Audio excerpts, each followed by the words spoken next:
Good morning, ladies and gentlemen. Thank you so much for joining us for the final session of the ASEAN Business and Investment Summit. My name is Ian McKay. I serve as Canada's Special Envoy to the Indo-Pacific. And we're here this morning to talk about Canada and ASEAN. Of course, delighted to have the Right Honourable Justin Trudeau, Prime Minister of Canada, as well as the Honourable Mary Ng, Minister of Export Promotion, International Trade and Business Development, to join us for the discussion. So, Prime Minister, I'll start with you. 2 years ago in Phnom Penh, last year in Jakarta, this week here in Laos PDR, Canada and ASEAN have something going. What's happening with this relationship? Well, first of all, it's been a busy few years. We've been deeply engaged with ASEAN for 3 years in a row, which is something no Canadian Prime Minister had done before. But if you go back many, many years, there's a deep connection between Canada and this part of the world. Whether we talk about companies like Manulife, that has been in Indonesia for over 100 years, or the National Bank of Canada, Banque Nationale, that actually is present in Cambodia as ABA, which is Cambodia's biggest bank. Or even in Sun Life in the Philippines. I mean, there is a deep story of Canada being engaged here for decades and decades. But right now, ASEAN is having a real moment, a real exciting moment where it's the fastest growing region in the world, and the sense of economic opportunity, of growth, of opportunity for citizens, for small businesses is huge, and Canada very much want to be a part of that. We have, over the past years, invested in an Indo-Pacific strategy that has 5 pillars, whether it's security and defense, trade, people-to-people ties, climate resilience, or diplomatic and leaders' presence, just showing up in the region. We've really seen over the past few years an increase of our presence in the region. And for me, ASEAN is a huge, huge part of that. Seeing the response from the different ASEAN leaders, whether it's Malaysia making partnerships with BlackBerry that are redefining what the digital economy can look like in Malaysia, with more countries looking at it, the deep ties between Canada on technology, but also on agriculture, on energy. There's a lot of conversations around nuclear that I think we'll get into. There is a really important moment where Canada has chosen to invest big in this part of the world because there's such a great complementarity and such great opportunities. You know, you mentioned the Indo-Pacific strategy. We're coming up to the 2nd anniversary of Canada's launching of the Indo-Pacific strategy.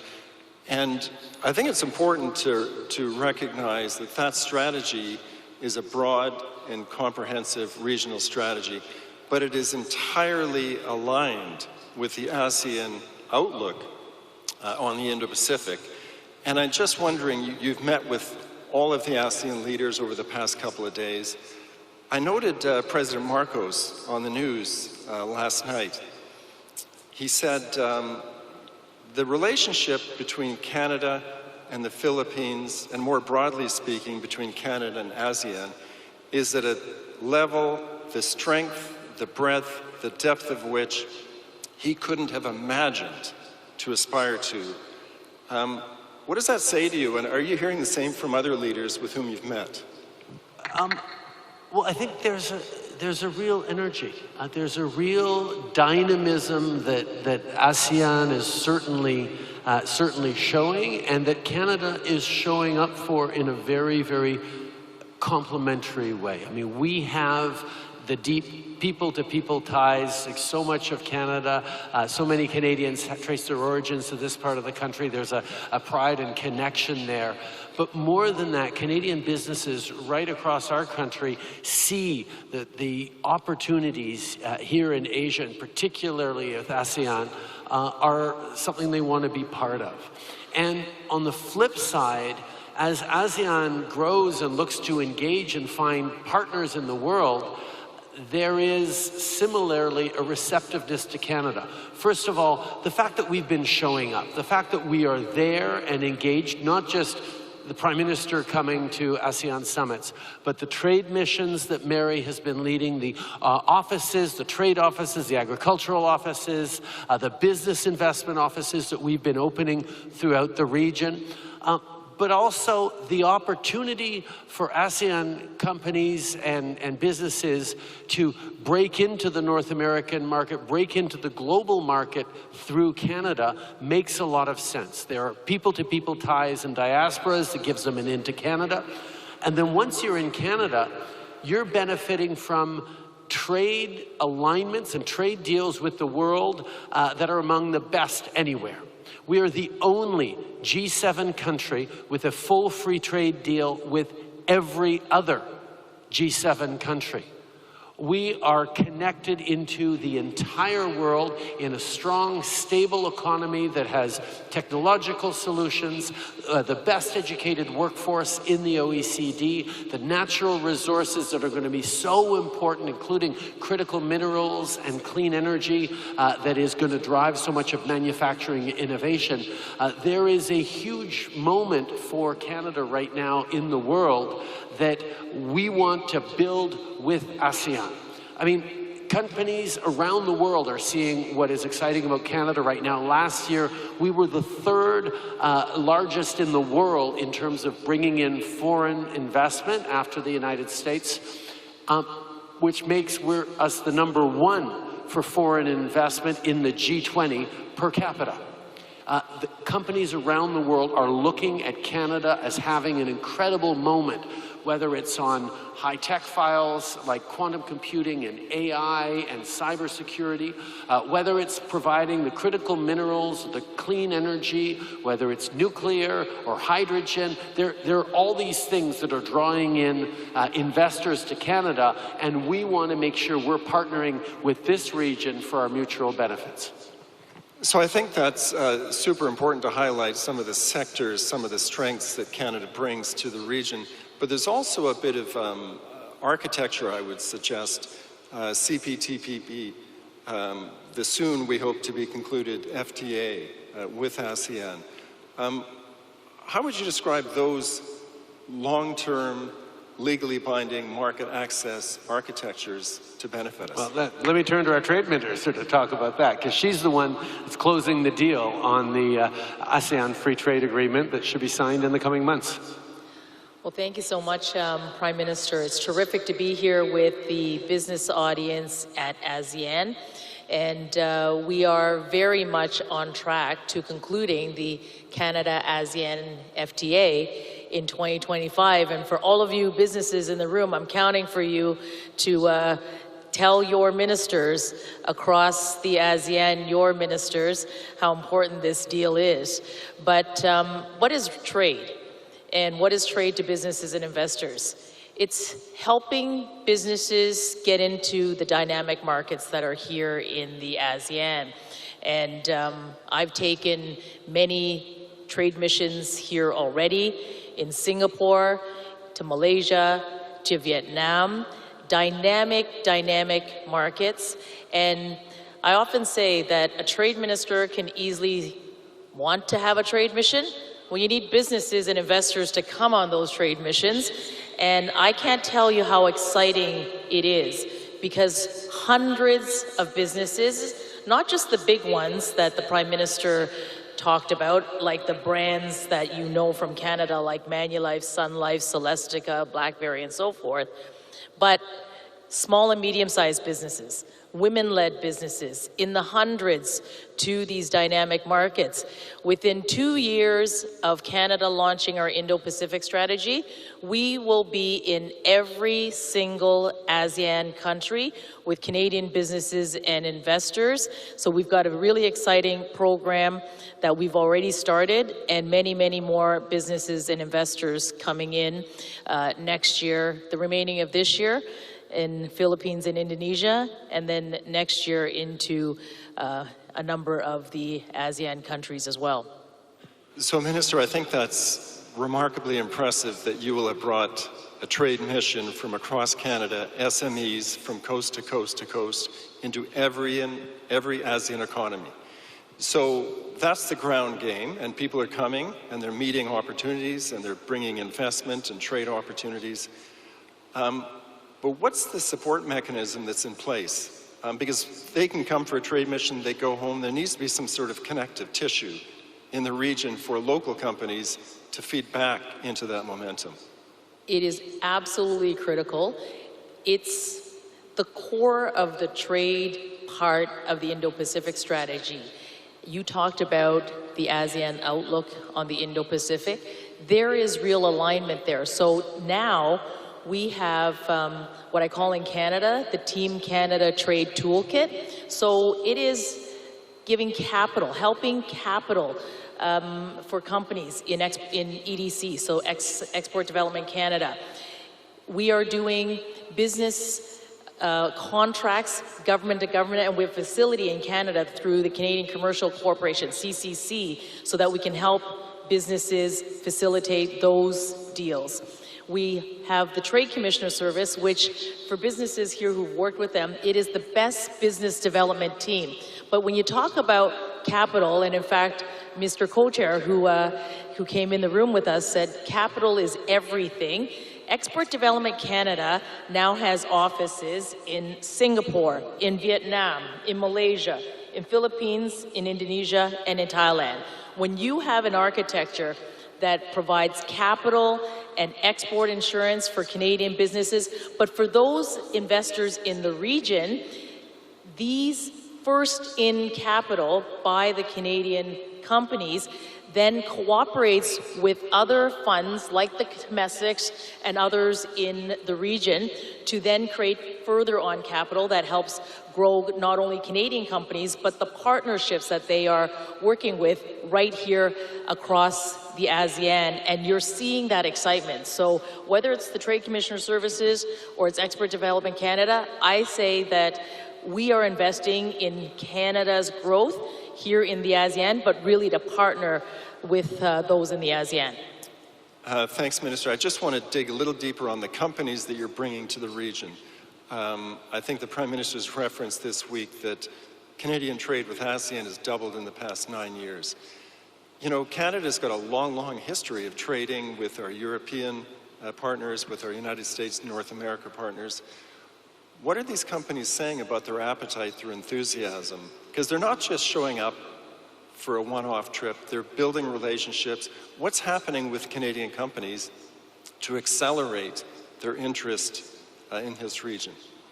Well, maybe the best way to answer that is to share a bit of a story that a Canadian company shared with me when they came on a trade mission. They said to me that they're so interested in ASEAN because it is a frontier market. They see the growth that we know to be in the region, and they want to be here on the ground. They see the future growth for their companies. So you're absolutely right. A business will come here because there is a business case and they see the opportunity for growth. And they say that when they come with us on the trade mission, it's like coming in with a very big door and having the Team Canada approach, creating business to business and investor to business contacts that actually helps them get into the market and then eventually grow in the market. I'll give you a couple of stories. A great green cement company that is part of an infrastructure project in Singapore. They have operations in Malaysia and they're growing in Thailand. But guess where else they operate? They operate in the United States. They also operate in Europe. So the opportunities the other way is for service cooperation in some of the other markets. So that's what the Prime Minister was talking about. When you have trade, the trade agreement architecture that Canada has, you're doing business with Canada, but you're actually doing business with the rest of the world through our trade agreement architecture. And maybe one final story, because this really is about inclusive trade in real.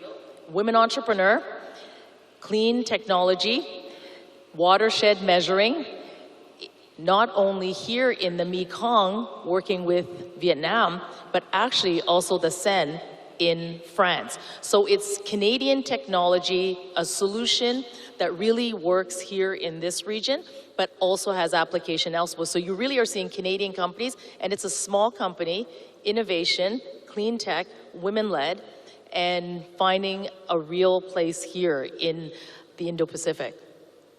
And these missions will continue into the future, and we'll make it a regular feature. So we've got the enthusiasm from the Canadian companies. We've got a highly skilled workforce, innovative companies, great technologies. We've got a very receptive audience here in the ASEAN region. We've got the architecture in place. Prime Minister, again, you've been meeting with leaders in the region, you've been meeting with businesses.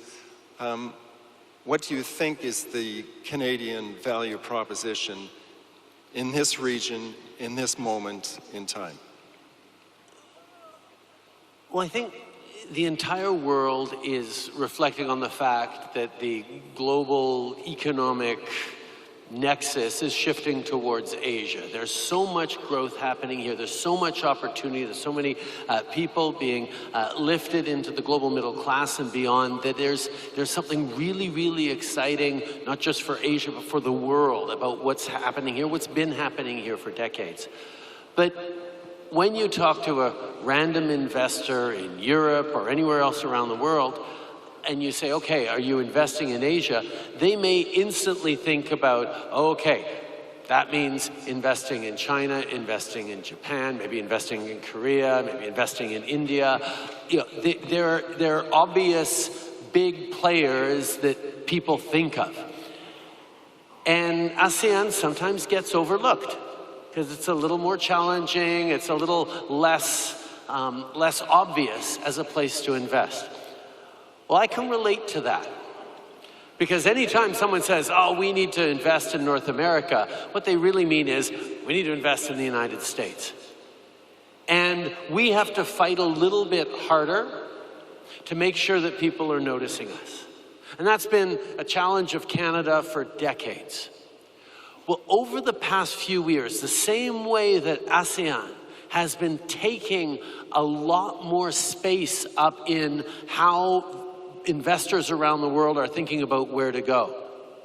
What's happening here, the dynamism, the opportunity, the movement, everything that you're building here in ASEAN has parallels to what we're building in Canada in many ways. Like, we have gotten in Canada to be a place where people aren't thinking of as an afterthought in investment. It's now one of the top investment choices for companies around the world. Companies with big global offices that think about, okay, where do we make our next $100 million or $1 billion investment, are turning to Canada a lot quicker and a lot sooner than ever before. Why?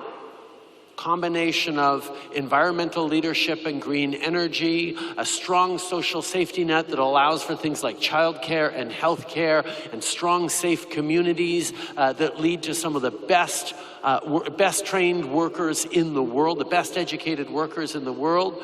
We have trade deals with the world, as I talked about. We have advanced universities and research. A Canadian just won the Nobel Prize for his work on AI just a few days ago. Canada has been leading in quantum mechanics and quantum computing. We've been leading on so many different high-tech areas. Just look at BlackBerry, look at everything we're doing in terms of cybersecurity and protection.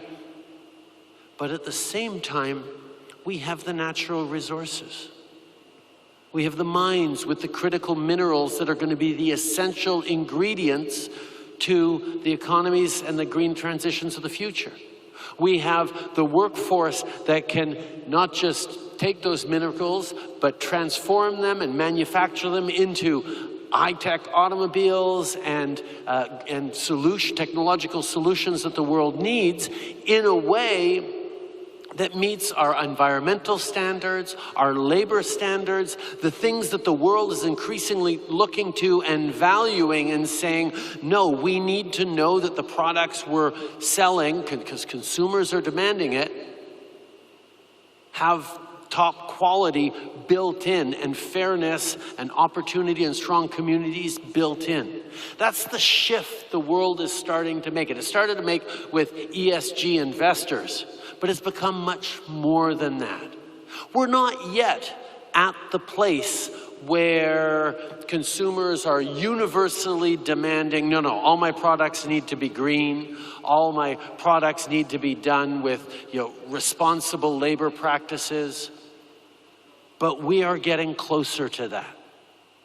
And that offering that Canada has, that story that we're telling about a reliable, stable country that can be a partner, that isn't there for its own benefit, but is looking for win-wins because we're family connected all around the world, and can be that trusted partner to work alongside. Not one wins, one loses. It's not a zero-sum game. And Canada understands that better than just about anyone else. So what we've been building in Canada over these past years has been working. We are now the third largest economy in the world with a AAA credit rating. Canada is a safe and solid place to invest. We're projected to have the highest growth among the G7 next year, faster even than the United States. We bounced back faster from the pandemic. And when you look at the opportunities for the coming years, Canada is incredibly well positioned because we have that reliability and predictability in the supply chains. We know the geopolitics around the world is shifting so much, and there's so much uncertainty. We saw through the pandemic what happens when supply chains are disrupted. So for people looking to diversify their platforms, their supply chains, their production, Canada is one of those best bets anywhere in the world. And that's the result of choices that Canadians have made over the past decade to participate and offer solutions to the global economy that are good for us, but also good for the world. And that's why I'm so excited about how we fit so well with ASEAN and all that together we're going to be able to do in the coming years. Thank you, Prime Minister. It sounds like the future is indeed very, very bright for Canada and ASEAN. This ASEAN Leaders Summit, the two themes of connectivity and resilience, I think have been very well represented in today's discussion. So on behalf of the Prime Minister and Minister Ring, we want to thank Lao PDR for their terrific hospitality, hosting of an extraordinarily successful ASEAN Leaders Summit, as well as an ASEAN Business and Investment Summit. We know we'll be back. The future is bright for Canada and ASEAN. Thank you very much, ladies and gentlemen. Thank you all. Thank you.